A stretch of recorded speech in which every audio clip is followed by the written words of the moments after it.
Welcome to the JAMODI podcast. We are all surrounded by amazing coaches and leaders. So let's get an inside look at not just what they do, but how they do what they do. After all, becoming the best versions of ourselves is JAMODI, just a matter of doing it. The JAMODI podcast is powered by Sideline Interactive. Sideline Interactive is the leading manufacturer for high-quality, innovative scoring tables and LED video display boards that help coaches and schools bring more excitement to fans, create huge fundraising opportunities, and make their jobs easier. Visit sidelineinteractive.com to check out their amazing products. Confidence is one of those things with high school players. More than half of them truly don't have the right to be confident because they haven't prepared. They haven't put in the time. But at your level, they've gotten there because they did more work than the people they were competing against. But even at your level, I would imagine you can see the confidence in your players rise and fall at times. How do you help them through those moments with their confidence? We give our guys a lot of freedom offensively, with our motion and just how we let them play. But it's not blind freedom, and they have to go earn it. And they do that throughout the whole year. Confidence comes with our green light shooting. We have a couple different drills. Our main one is 5-minute shooting, where they shoot and the corner, wing, top of the key, wing, corner, each spot for 1 minute for 5 minutes. And they have a rebounder or 2 rebounders and a passer and 2 balls. And, our goal is 70 or more to hit the green light, which is a lot. And once they hit that, then, they have a lot more freedom to shoot in our offense. We have a few guys that they're in the upper 80s. We had one guy yesterday hit at 92. And he can really, really shoot it. So, we tell those guys, hey, anytime you have space, the ball needs to be going up. It also gives us the reason, hey, you made 50. You can maybe shoot a catch and shoot wide open one, but these guys are getting the majority of our shots. And so you earn it through that. And then I think once you hit the green light shooting, that gives you confidence because you're a really good shooter. And some guys think I'm probably crazy. Our green light shooters, I can't remember a time that I've been, I guess this is going on year 5 as a head coach. It was crazy. I haven't, said one thing about a guy shooting a green light shooter. I've actually subbed guys out for not shooting. If you're a green light shooter and your job's to catch and shoot and you're not doing it, then you're coming out. And so they think I'm crazy and think, I don't mean it, but until they see it, actually happen. And so we give our guys confidence in that, and then just staying in the gym.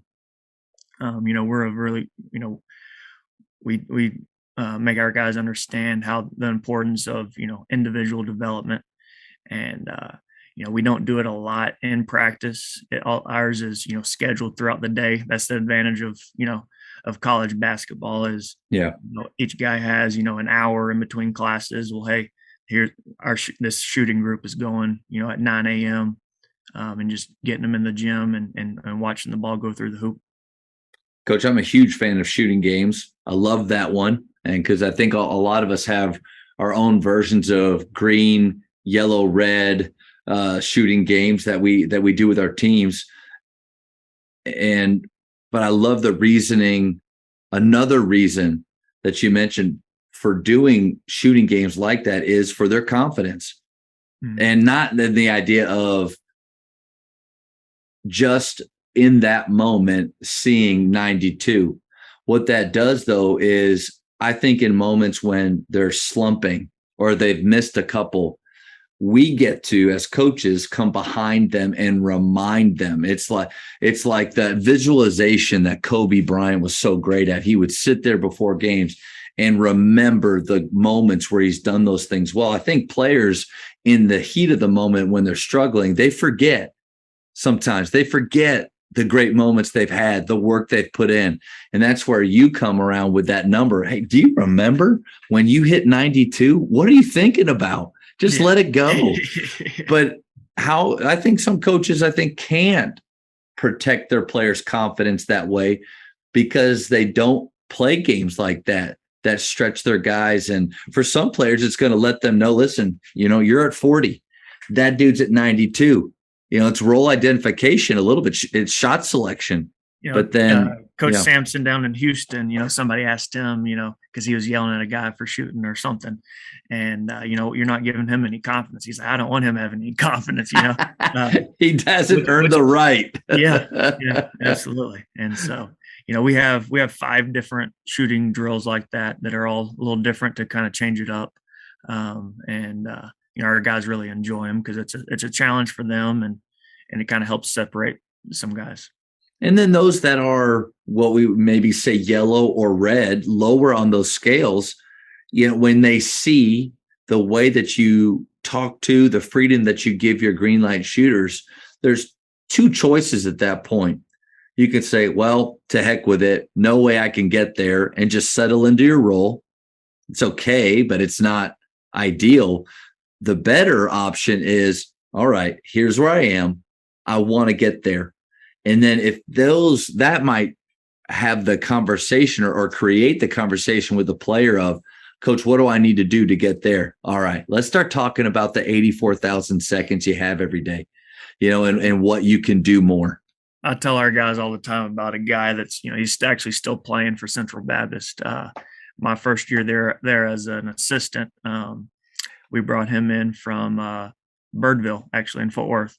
Jalen Adams. That's where my wife coaches she teaches there. So yeah, small world. Yeah. Jalen Adams, he was a district MVP there, and we brought him to CBC, and he just wasn't ready yet. We redshirted him, but he was, he was getting in the 30s and 40s on 5-minute shooting, and kind of told him, what he needed to do. Athleticism of a college game was a lot different for him, and in the spring of his redshirt year, he got on the gun and shot 1,000 shots every single day.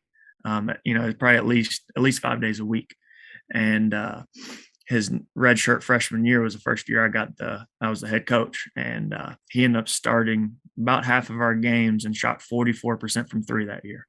And so it's within a year, he completely changed his shot and his, trajectory of his career just by outworking everybody. That's radical change in a year. But I think coaches understand the amount of work, but players rarely, like that number, 1,000 shots up on the gun. I don't think players understand the hours that translates to. It's not like you go in for an hour and you get that done. I mean, in my opinion, it's 300 to 400, right around 45 minutes or so. So you're really looking at 3 hours of work there, or a little less, but that's incredible.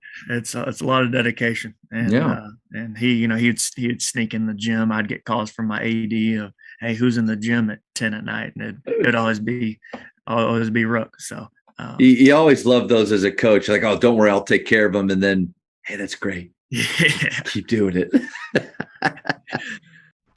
Thank you for checking out today's episode.